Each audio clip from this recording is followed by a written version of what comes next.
Hello. Hello. Hi, everyone. Welcome to Crystal Queer QA's video podcast for the month of June, our Pride series. I am very, very excited to welcome Sarah Ginolfi to this interview. Thank you for being here, Sarah. Absolutely. Sarah is the priest at the Trinity Episcopal Church in Rutland, Vermont. And she is joining me today to discuss and have a conversation about faith and its relationship with the LGBTQ community. So without further ado, let's get started. Great. Okay, so just for me and for our listeners, why don't you go ahead and just tell me a little bit about yourself? Sure. Well, I'm Sarah Ginolfi, as you said. I identify as a cisgender, gay, or queer woman, my pronouns being she, hers. And let's see, I've been a priest for about 7 years. This is my third call. So out of seminary, I went to Indianapolis for 4 years, then Seattle, and now I am here. This is the first time that I've ever been the priest in charge. So that's been a new learning experience. And the first time I've lived in Vermont. And let's see, regarding the Episcopal Church, for the most part, I was raised in the Episcopal Church, so it very much is a home base. The Episcopal Church being, having a history of, or not the longest history, but a recent history of being welcoming to the LGBTQ+ and queer community, is where I grew up. So that has informed a big chunk of my life. What else would you like to know? Well, I guess something that I'm curious about is for your role at Trinity Church, what has been sort of your favorite part of this job, being here as a priest? Let's see. Well, I really just love living deeper into my call. As I noted, I've never been the priest in charge or the head pastor before, which has been both an odd and wondrous thing. In my other positions, I was in larger churches where I absolutely felt like the diversity higher. So I was someone who in many ways looked very different than the makeup of the head pastor. In one situation, I think I was the first openly out person. It's a little degrading, so I don't live into it too much, but my joke is that I'm a triple threat, being young, gay, and female. Some things that the church has historically had a challenge with. So that sometimes is a wrestling for me, but here I feel widely embraced. I've loved getting to know Rutland and the community in Rutland. I've never lived in a small town before, so that's been an experience. Like on my day off, it was really like, okay, do I go to the grocery store today where I'll probably run into someone that I might need some Sabbath time away from, or do I realize I have no food in my house and I really do need to make that chance?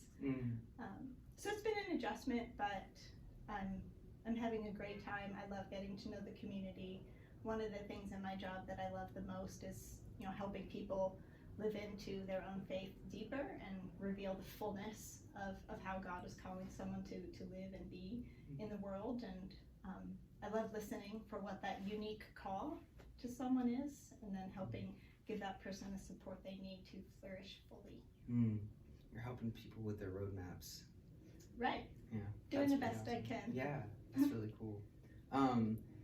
As far as, so I did a little bit of looking, as I had told you before. I looked at some online resources, one of them being your LinkedIn profile, and I sort of saw an amazing snapshot of all of your your work up until this point, till I've met you and known you.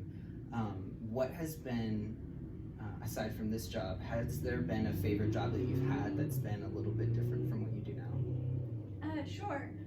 Well, in my current position, there are not many children or youth in my parish, but kind of my bailiwick previously was doing children and youth ministry. ministry. Mhm. So probably my favorite job within the Episcopal Church especially has been more on the volunteer end of when I've been a camp counselor or a chaplain for all ages really, K through working with young adults and putting retreats together for recent college grads. So I really love working with teenagers especially. I've been a camp counselor in that way since I myself was a teenager. Mhm. So and that was part of my call process of realizing, oh, this is what I think I want to do with my life, because it was something I was willing to do for free. And it was a lot of work. I would come home from those weeks exhausting, but I worked at a pizza store all throughout college summers because I had the ability to have a flexible schedule so I could prioritize this work with children and families. I'm a very creative person, and I find with youth there is an opportunity and a celebration to do liturgy and worship in a way that is a little different than what one might find on Sunday morning, and I really enjoy working with youth especially to help create those experiences together. Like if I'm preaching to a group of teenagers, I don't generally write out sermons like I would do in perhaps a traditional Sunday setting. I might come in with an idea and a theme, and then I'll have kind of what's called a sermon conversation, and they will help me write, and we will be co-learners and co-sharers of what is going on in their life and my life and how we're doing it all together. So I love the enthusiasm and the willingness to try different things that I see in the younger generations, and why we need those generations. Some of the most amazing ideas can come from those who are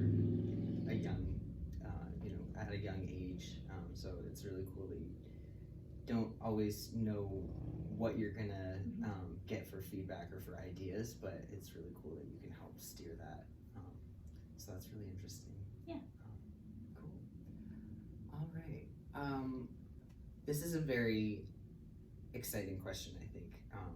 What are the most immediate projects that you feel like need to be addressed for the LGBTQ community in Rutland City or Rutland County?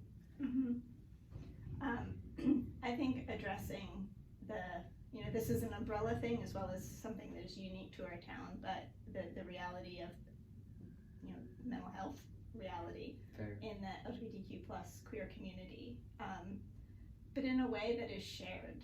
This is communal learning. Yes, there are some individual learning for folks to find healing within themselves, but that work cannot all be on the minority population. The majority population has to step up and meet those challenges to recognize perhaps their own bias. What is our involvement? We all have a part to play in this, but healing doesn't happen across boundaries, across generations, unless we all come together to do that work. So things like celebrating the queer community during Pride Month. It's not just about parades and drag shows and flags. There's a real opportunity for story sharing and mutual growth.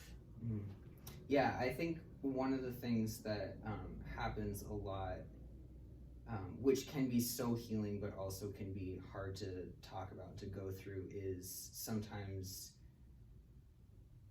in Pride Month, like, it can get mucky with, what am I trying to say? Like, things that are hardships can sometimes get talked about more as hardships rather than, like a learning experience for somebody else to help a youth or an adult who's going through realizing their identity even further. And so it can kind of be seen through a lens of negativity, but I've experienced so many awesome positive things with the Rutland community here that are so much more uplifting and focused on building up others' mental health and healing, rather than just kind of coming together and sort of dwelling on the things that are not going to propel us to betterment, you know? Yeah.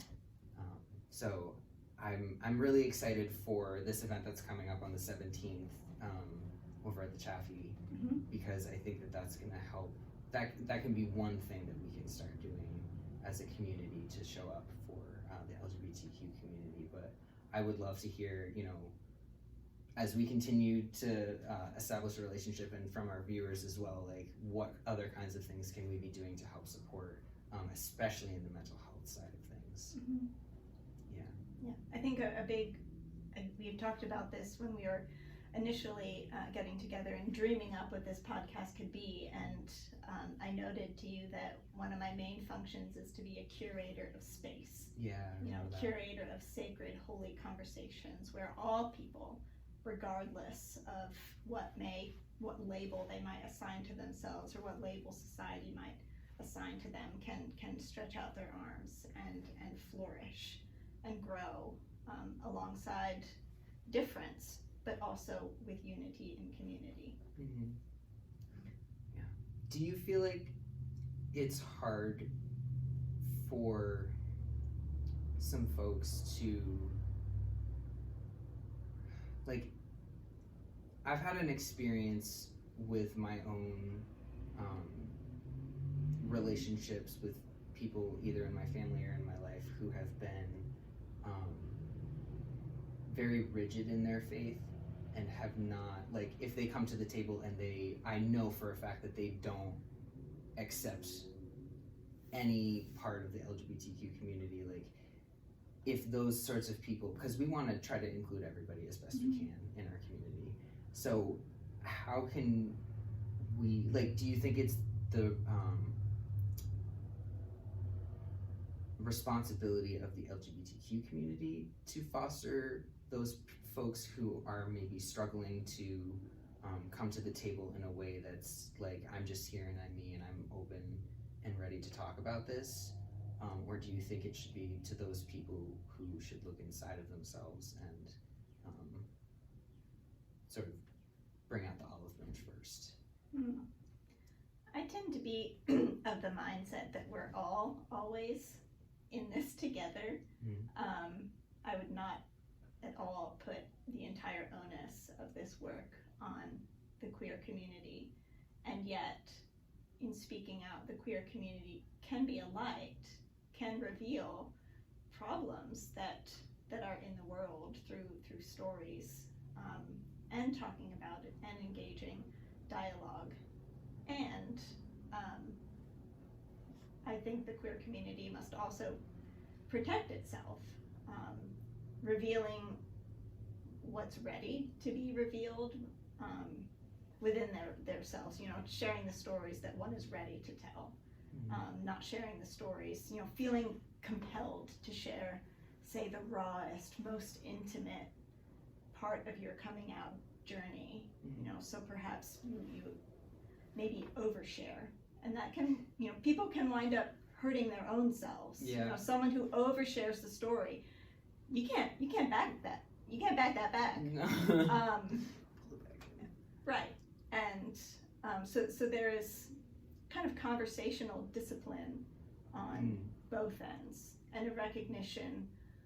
You know, for me and my own self, I don't feel like I need to talk about my sexuality all the time to exist with confidence as a queer woman in this world. Yes, it's a big part of me, but it is not the only part of me. And I'm mindful that I'm in an historically prude organization. So I don't, you know, avoid talking about where I'm at and how I am because of shame.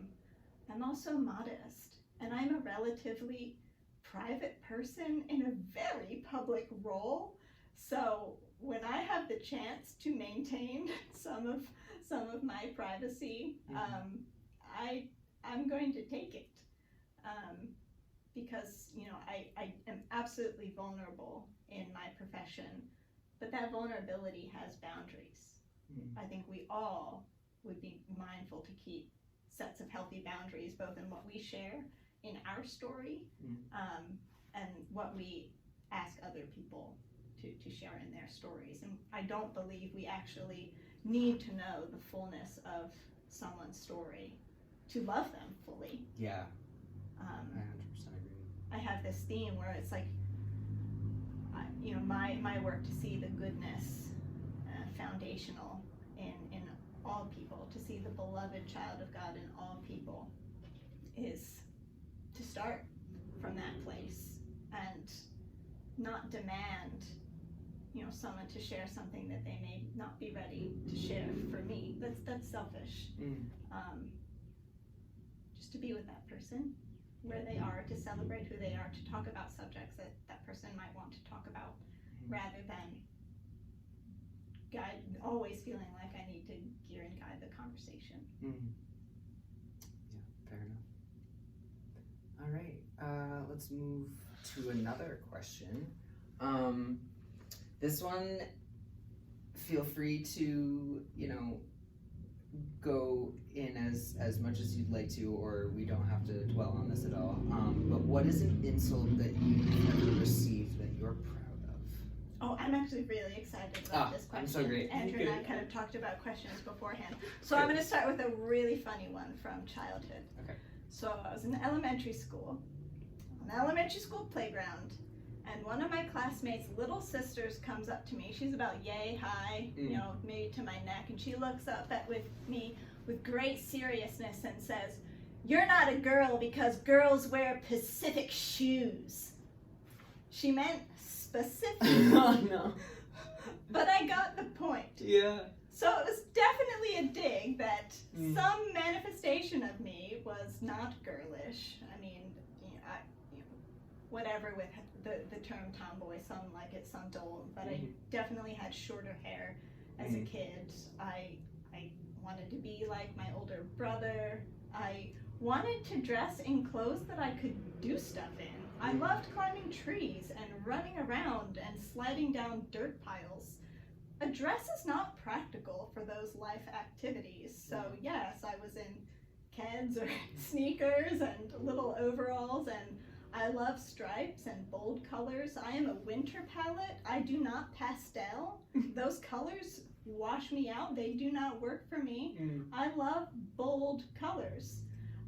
So while it was an insult, I'm proud. Give little childhood Sarah a hug for recognizing what I wanted and what felt like home, even if the culture around me didn't understand. I definitely had experiences, and have, whenever I've had short hair, when a little kid in the grocery store line looks at me and whispers in that way that you definitely can hear to its parent, "Mom, is that a boy or a girl?" Oh, I know exactly that. Right. Sure. But, that didn't stop me from having, wanting to cut my hair short and living into how I wanted to dress. And even now, I at church actually tried to dress fairly plainly, because I would care not to have comments on my appearance. As a woman, I think sometimes I feel a bit like a Barbie doll. In our tradition, we wear different color vestments based on when the seasons change. So it's like red or white or purples or greens. And oh my gosh, every time the liturgical season changes, it's like, oh my gosh, red is definitely your colors. Oh my gosh, you look like an angel in white. And I always in the back of my mind, I have, would you say this to a male priest? I don't think so. But that's something I live into. So on Sundays, when I wear my black outfit, I wear the exact same thing all the time, and it minimizes comments on my appearance. Effective. Yeah. Wow, that's something I hadn't ever considered before, and I'm really glad you brought that up, because to me, the way you were explaining how you're very excited about wearing those bold colors, or were as a kid, and then how that's changed over the years,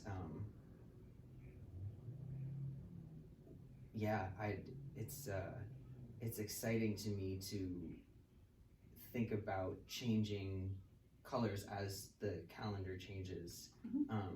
And to me, that's such a positive thing. But unfortunately, it does. It communicates and it tells a story. And I absolutely participate in the colors, and I think it does complement the story. During when we wear green, it's kind of the season where the lessons in Scripture are like teaching. So you think about growth. You know, in Lent or the color is purple, where it's you know, both royal, pointing to the kingship of Jesus, but then also, you know, a color of mourning. And it's a bold one. In Advent, some churches wear blue, often associated with Mary and the coming of hope. And then white is usually associated with baptism, and yes, it has its purity moments. So for Christmas and Easter, it's white. That's cool how the colors represent so many different things in the church, and then the colors of the rainbow flag represent different things in the LGBTQ community. I like those parallels, and again, something I hadn't really thought of in much detail.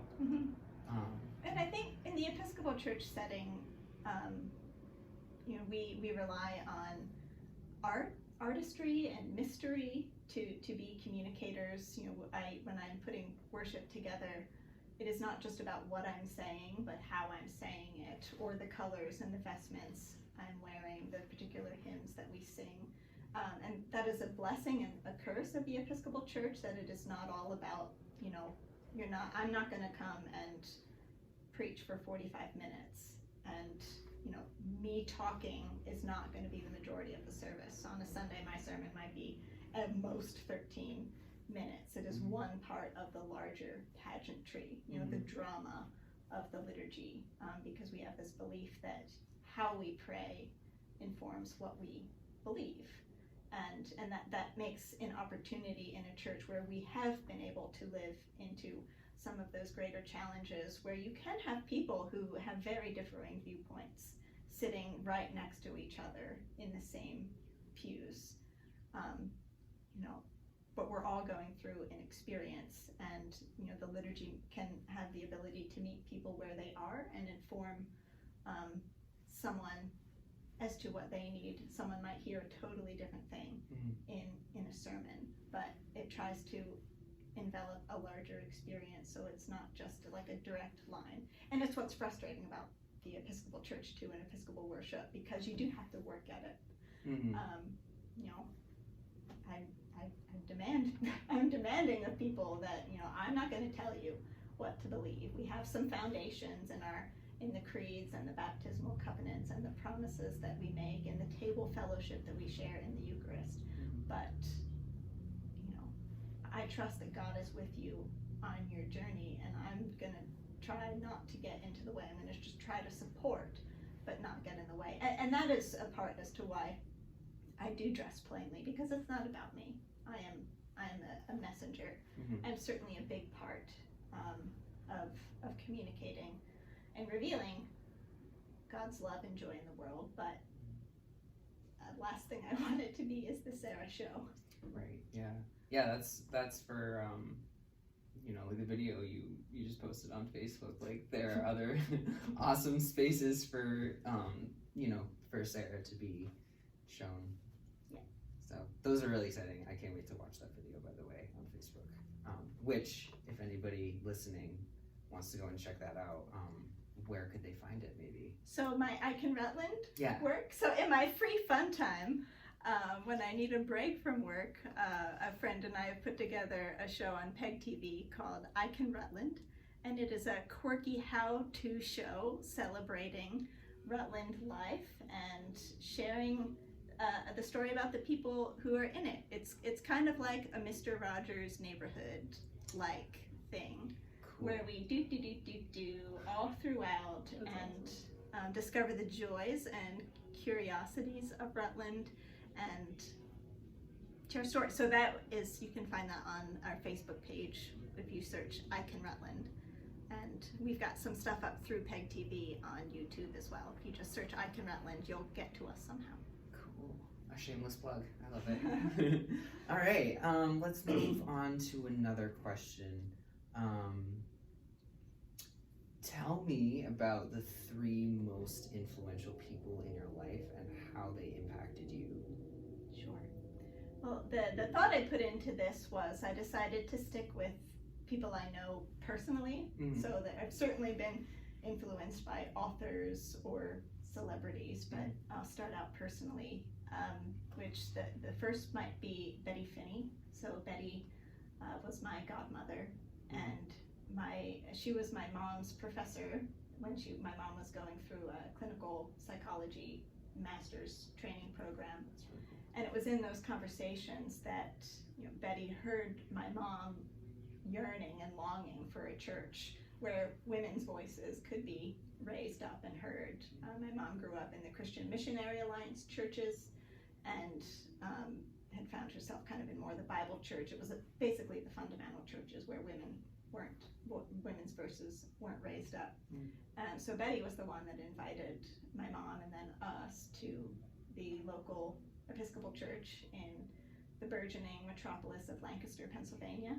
And for Mom, it was a miraculously life-changing experience, and through that, it had a major effect on me. I was probably 8 when we joined the Episcopal Church, and Betty immediately kind of raised me up into ministry. Even as a kid, I served as an acolyte, which is like an assistant. So I carried the candles, and I wore the outfits. Yeah. And from a young age, I internalized that I mattered. I had a part to play that other people wanted to support and encourage me in. So those messages that I got as a young woman were immensely important. And I also grew up in a church where I think by the time I was in college, I had 4 different female priests, which is huge. I meet people, if I'm, say, doing a funeral for a family, a 70-year-old person may come up to me and say, "You're the first female priest I've ever seen or had." So that I got to experience that, not just once, but on several occasions from such a young age. I recognize as a great privilege to me, and I'm grateful that I paid attention to it and paid attention to the affirmation I was getting, even though life can be hard. Yeah. Young girl. So also I would say one of my best friends, Christian was my roommate in seminary, and she really taught me how to be a friend. I felt called to ministry when I was still a teenager, and I was kind of laser focused, like really perfectionist level, like I gotta learn how to become the perfect priest, and I like set my life up so I could get all these experiences and do this and do this and do this. And I'm gonna admit I was not the best friend because I was so focused on my own journey, and it was so easy for me to move away for this opportunity and this right next thing. So I kind of just left friends in the dust and wasn't a great friend. But Christian is from Kansas, and she really taught me a lot about hospitality, about going with the flow, letting things go.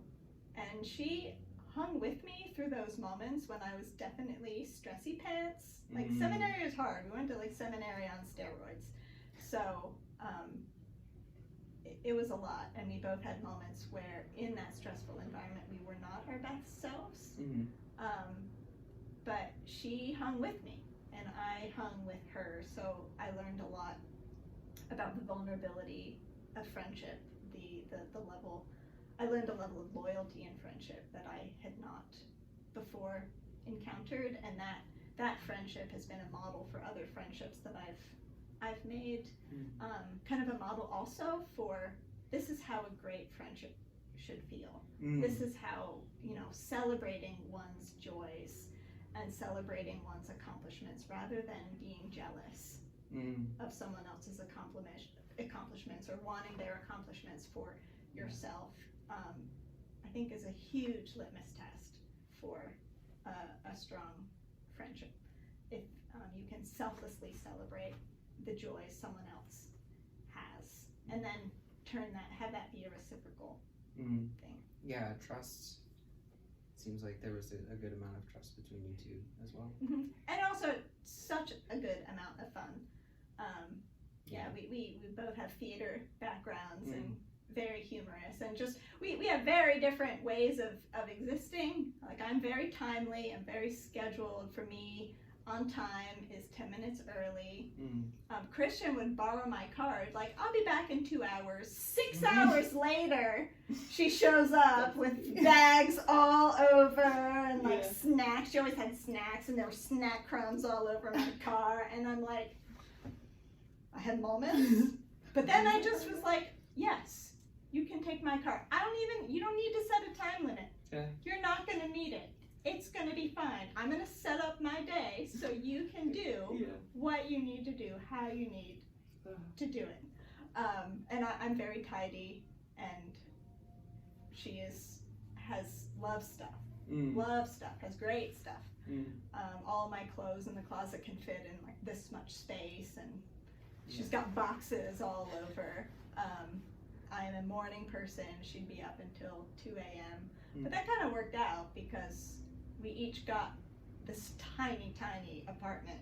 We got the place to ourselves for moments. So we had great come together moments and individual moments. That's awesome. So that's Christian. I love that girl. And then third influence, it absolutely, my mom was a solid influence on my life. My mom was a nurse by vocation and trade, but also became a deacon in the Episcopal Church. So that is an ordained position in the Episcopal Church, usually not stipendiary, and not full-time. So my mom maintained her work as a nurse, and a deacon, their role on Sunday is it's a helper role. They're kind of 1 foot in the church by serving on the altar, and then 1 foot in the world by maintaining a secular job. And they're kind of the messengers and the communicators between both of those worlds, and they serve an assisting role to the priest. But for her, it wasn't a paid position.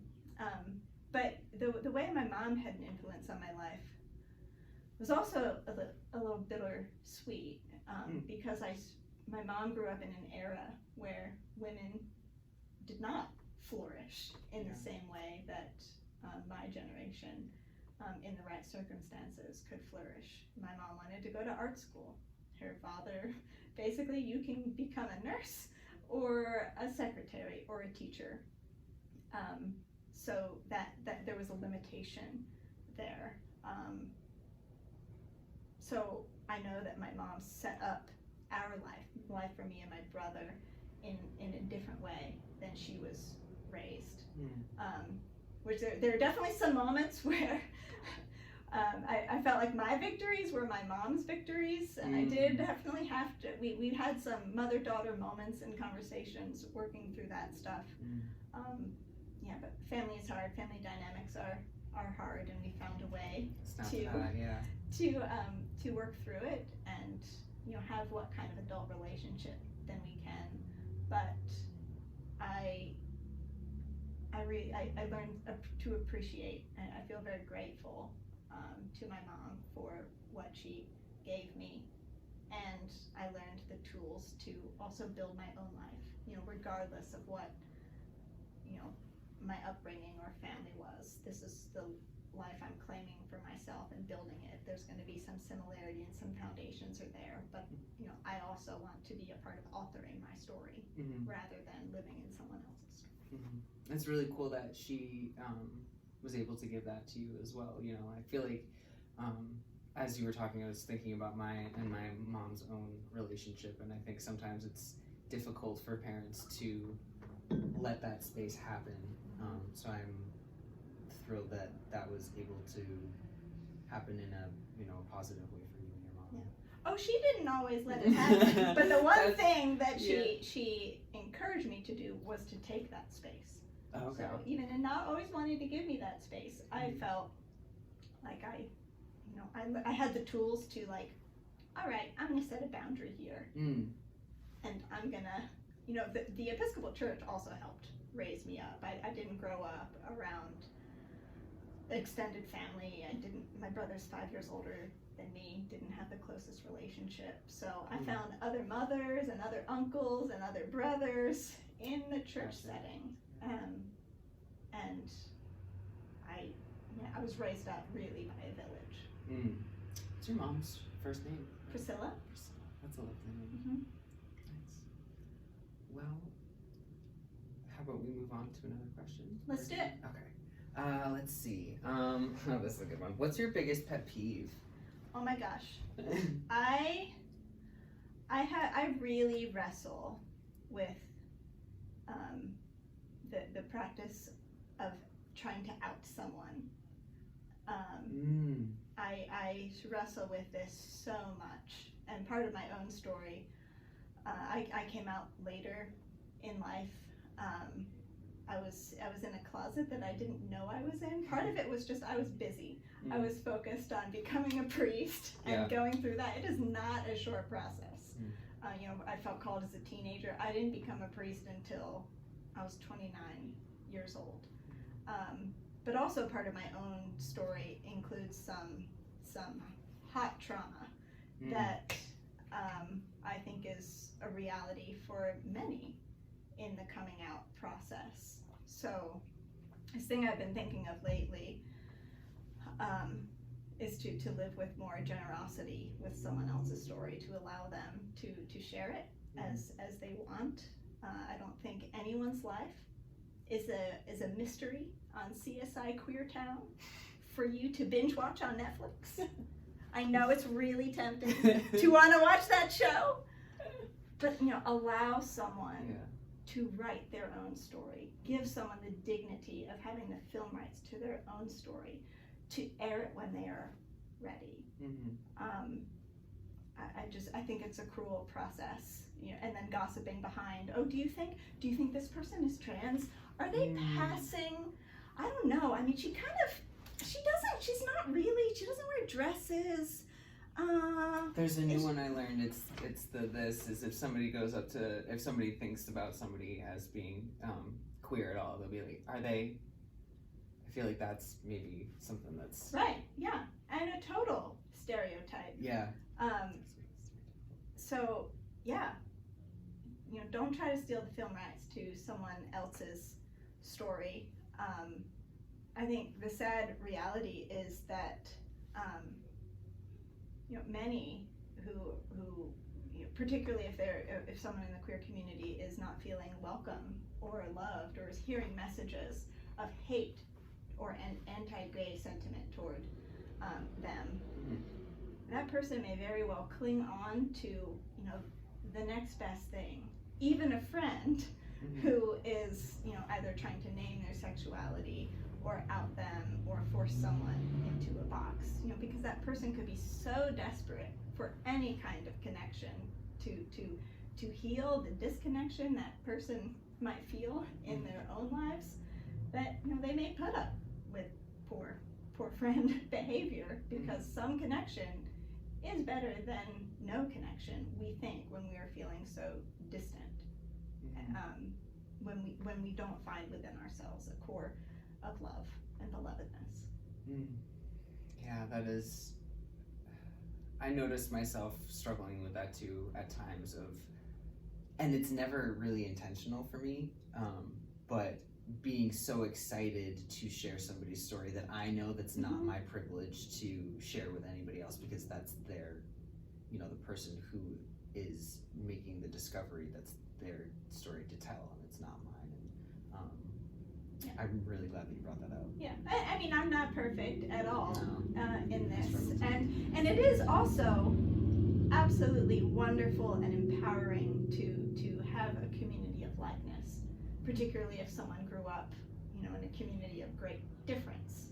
College is such a wonderful environment where communities of likeness can form, and people in various realms can nerd out in areas that are more specialized than one might find in just a general town where the interests are a big potpourri of interest. But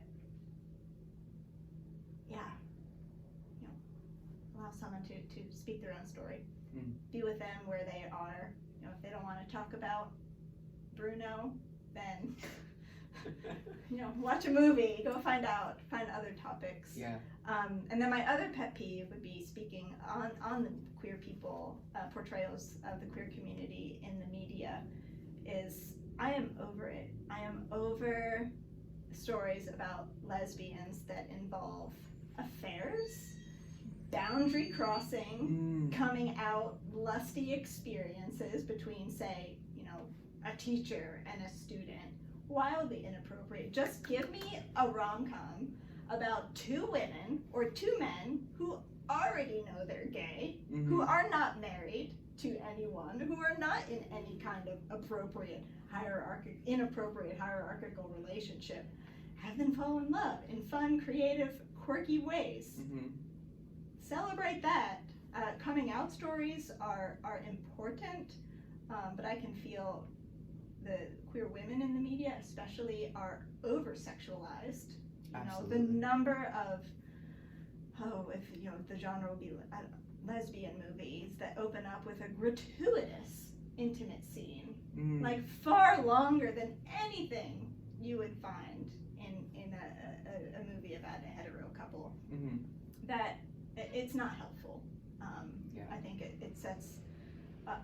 Frankly, I think it feels dehumanizing that this is only this is what we expect. All we expect for there to be an inappropriate relationship. That person is not like us, so let's put them in a box. Let's put them in a box. Yeah. And it's no wonder then that there is this mental health crisis where there can be these boundary crossing infractions happen, is because where are the stories? Give me the stories of healthy people who find each other, fall in love. Of course, in the media, everyone has a flaw. That's how you tell stories. That's what makes characters and character development interesting. But make it legal. Yeah. That would be helpful, and celebrate more of a fullness. It is giving humanity back to a community that is categorized. I 100% agree. Yeah. Okay. What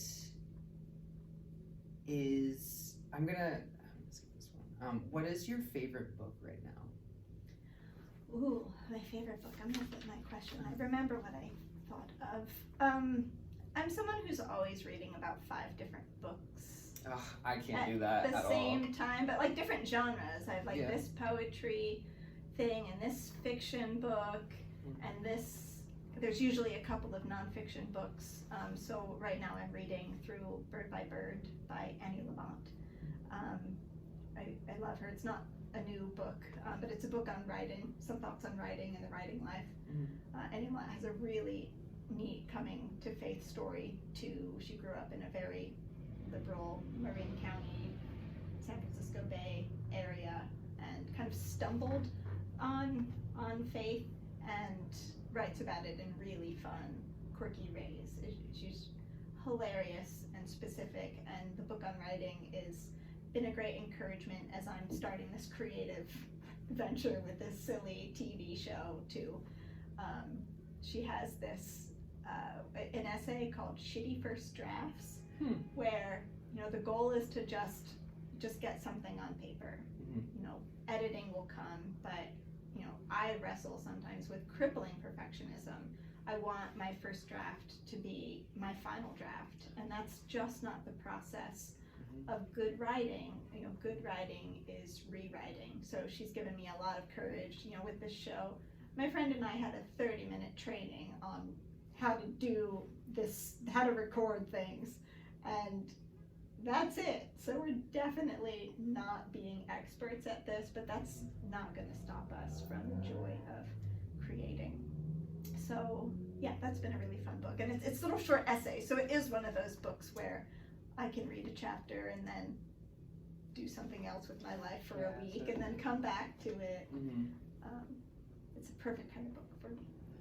Do you have any sort of a follow-up on this question? Do you have any book recommendations for our listeners, or our listeners or anybody else?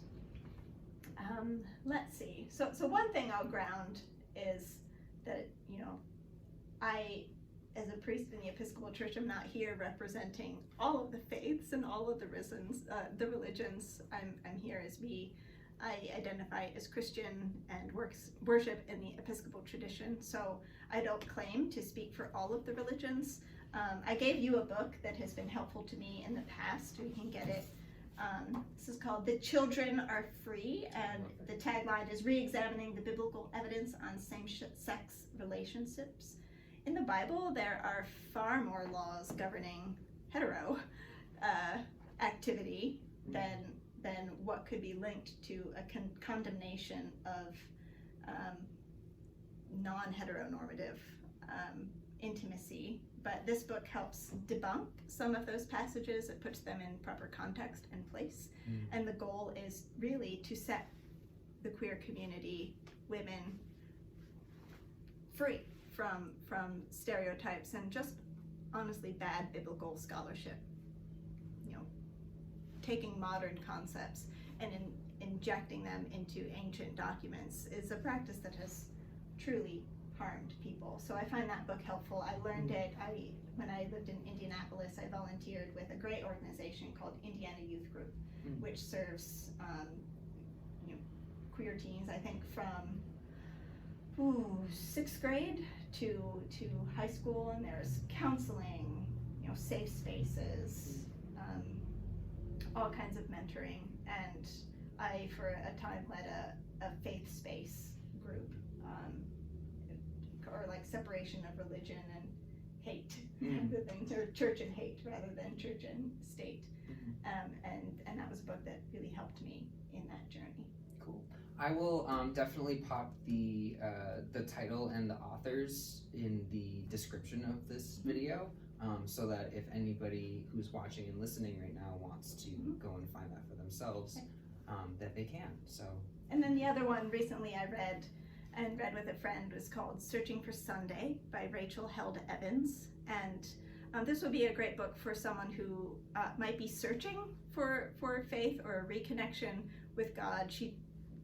This is not necessarily a plug for the Episcopal Church. Rachel Held Evans does go from the Evangelical Church and does eventually claim the Episcopal Church mostly as her home, but she has a great way of recognizing the wrong that she embraced in a fundamental setting. She was an ardent, what you might call Bible thumper, and really condemning of the not normative majority society, and she went through that process of realizing, I don't think this is actually how I want to be, but I don't know what I'm looking for. So it's a book to help anyone who might be wrestling for faith and connection, and it could be a springboard then to other books, because when we talk about faith and the reality of how the church has harmed people, we don't just talk about one thing. It is a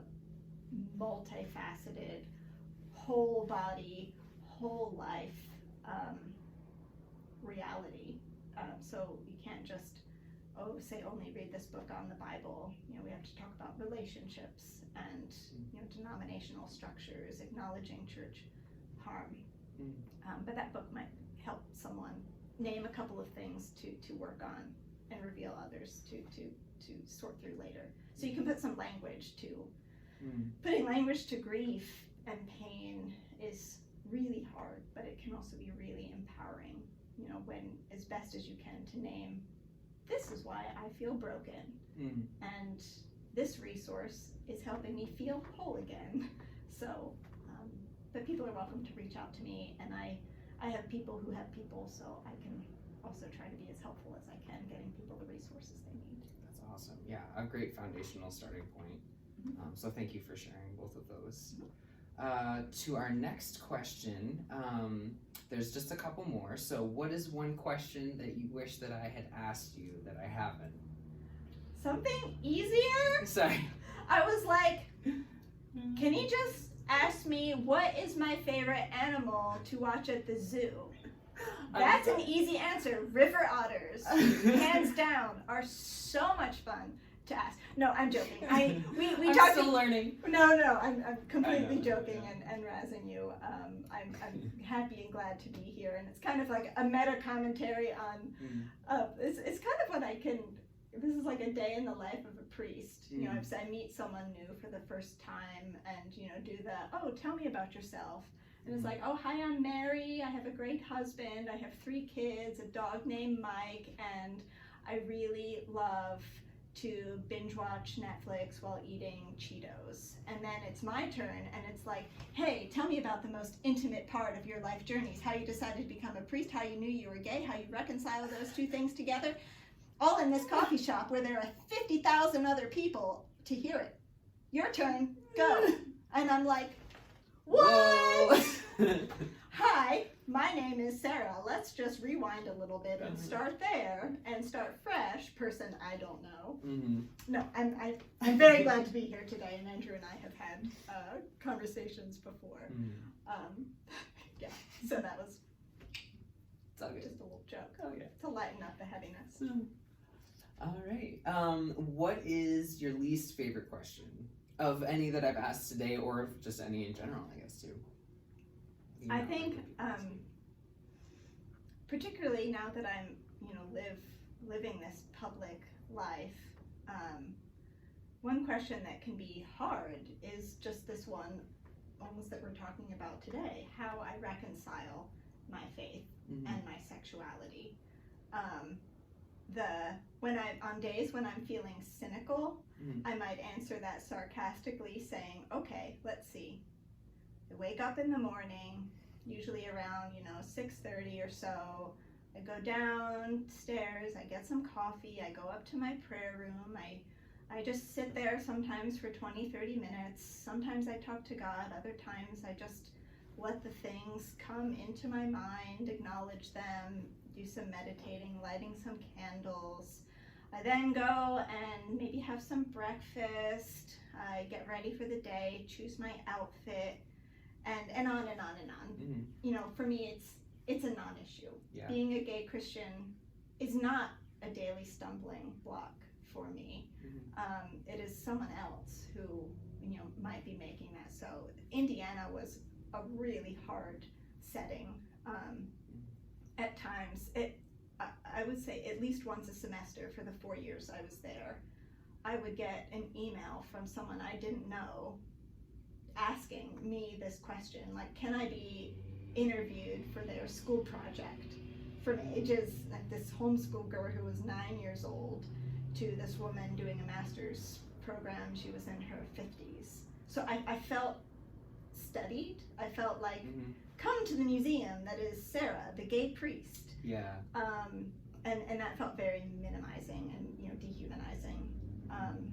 And even when I hear, like, I learn a lot about what is shared about me when I meet someone for the first time with whom I have a mutual acquaintance. And I very much feel like, oh, hi, you're Sarah, the gay priest. So that I'm always a little curious. And I learn a lot about someone else rather than me, because I don't feel like my main job, I love talking about Jesus and God, and yes, I also happen to be gay, and there's nothing that I am ashamed about, but we match the energy. Because again, my coming out story, trauma. No one deserves the right to hear a story that I may not wish to tell, that would simply actually not be appropriate for me to tell in the setting I serve as a priest. I have different communities where I might share some of those inner deep depths. So for me, the biggest thing is that I also don't feel like I need to defend myself. So I can hear in the back of that question of how do I reconcile my faith and my sexuality as, justify your life to me, justify who and how you are to me.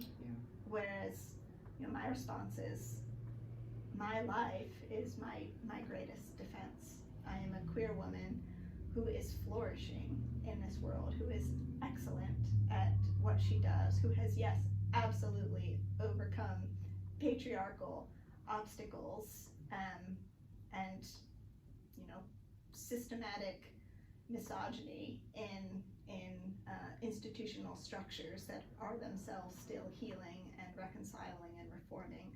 But I keep choosing this, and I'll keep choosing it until I won't. But that to me is the greatest story I can tell, is here I am. Mm-hmm.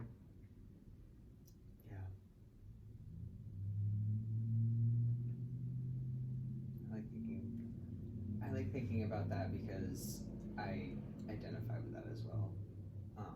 And I think if the positions were turned in this video, that I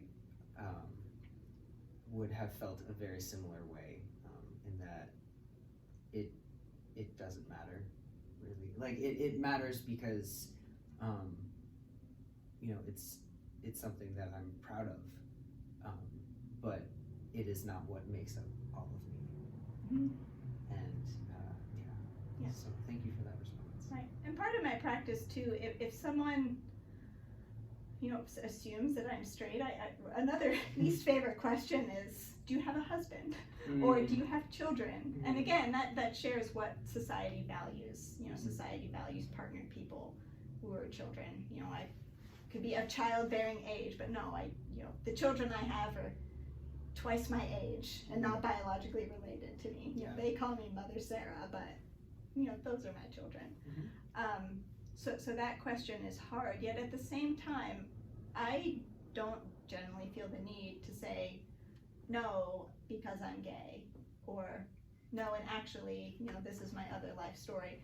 Someone's assumption and the years of whatever it took for them to get to that place of bias and frankly a lack of curiosity and seeing humanity as a full thing that you don't assume, that weight is not mine to carry.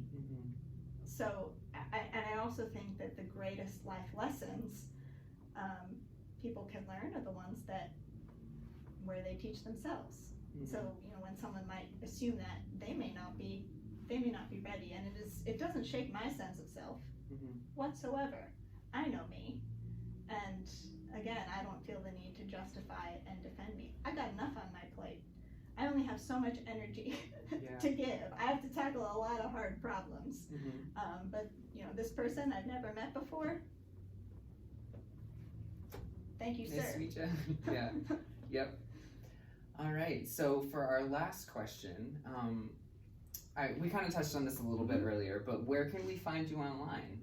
Our listeners, you know, how can we seek out the fun work that you do, as well as the work that you do for the church? Yeah, so in the church, I work at Trinity Episcopal Church in Rutland, and if you go to our website, trinitychurchrutland.org, you can find information about our parish, as well as we record worship, as well as I do an audio recording only of the sermons and the story shares that other congregants share. I am on Facebook, though I do curate my Facebook profile pretty closely to people that I actually know or interact with. Facebook for me over the years has become 80+% work. So if I'm posting photos of parishioners and people who might be children or seniors in vulnerable communities, I don't just friend everyone. So, and I keep that as a close network for me. Icon Rutland is a separate thing on a page, and I also curate that too. I don't necessarily share all the Icon Rutland stuff on my personal page because that is something I'm doing for fun. I do not tweet. That is too much. I cannot. No Twitter sphere. I do not Twitter. I use the language wrong. I do not tweet or use Twitter. I don't use TikTok. I use Instagram. Instagram for me is something I do more with friends, and that's a social thing. So that's a not parish thing. In this setting, I don't need to use Instagram as much. In my previous settings, when I was working with young adults, I use that all the time. Yeah, I don't Snapchat again too much. Too much. I Yeah. love watching TikTok videos, but I watch them on other platforms because again, just too much happening. There's a time in my life where I need to set the technology aside Yeah. and take a technology-free walk. Mhm. I can record my steps and miles later. Yeah. Cool. Well, thank you very much for joining me today. You're very welcome. Thanks for having me. Thank you. Yeah. You can find this video and others like it in the future at socialtinkering.org on our website. You can also find them on the Crystal Queer QA YouTube page, which is at Crystal Queer QA if you just type it into the search bar on YouTube.